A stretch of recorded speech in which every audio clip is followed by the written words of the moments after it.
Hello everyone, it's Ben Gottschall from Holt Creek Jerseys out here in the dairy cow grazing cell.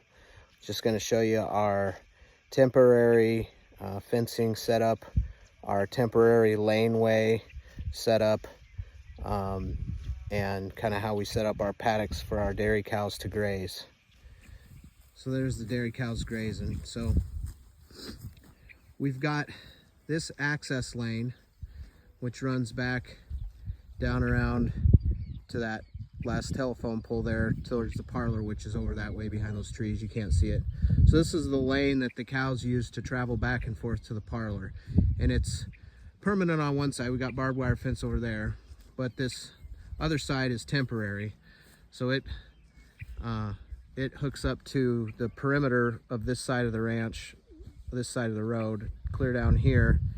And it heats up, gets power from that. It comes all the way down here to where our cows are grazing. And so we have a very simple setup for lane ends or terminal ends. Like if you want to end a reel somewhere, we just pound in a T-post and then slip a PVC sleeve over the top of it, and then you can hang your reels on the PVC sleeve.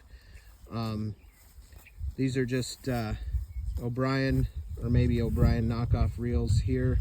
And then these are the Ken Cove mini reels, which I have it hanging on the O'Brien reel because I think it holds steadier than when we hook these right here on the PVC pipe here, although you can do it.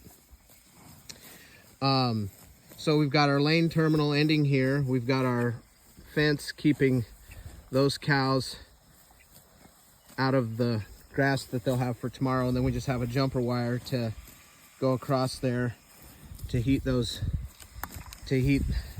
get heat from this fence to that fence. So the cows are in here. We've got their mineral, we've got their water tank filling up, and then we've got their back fence, which their back fence is, there was a PVC post about right here yesterday, same as the other one, but I took that out and pulled the fence across so they can't back fence, and then I moved it over here. So this is tomorrow's section of grass.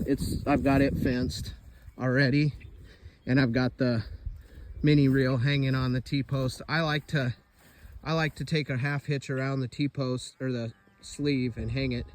That kind of just keeps things more secure. One thing you can also do, especially if you're using those heavier reels like those O'Brien reels or Gallagher reels, is around the top here, put a hose clamp around there, and that will strengthen the top lip of this PVC just in case a cow hits it or a deer hits it or something. It won't chip off that PVC, but the PVC is fairly strong. It's strong enough to hang those reels on. I don't have the hose clamp reinforcements on these, mostly because these are a little bit long. You know, I like them to be about that tall instead of this tall. So if a little bit breaks off, I'll just cut them a little more and hang the reels a little lower. But very cheap, very cost-effective setup. You don't have to buy a $150 gadget from a electric fence manufacturer. I literally found these PVC pipes in a dumpster. Construction sites throw them away, these short lengths of PVC pipes, all the time because they're not really a good length for plumbers to use, so they just toss them.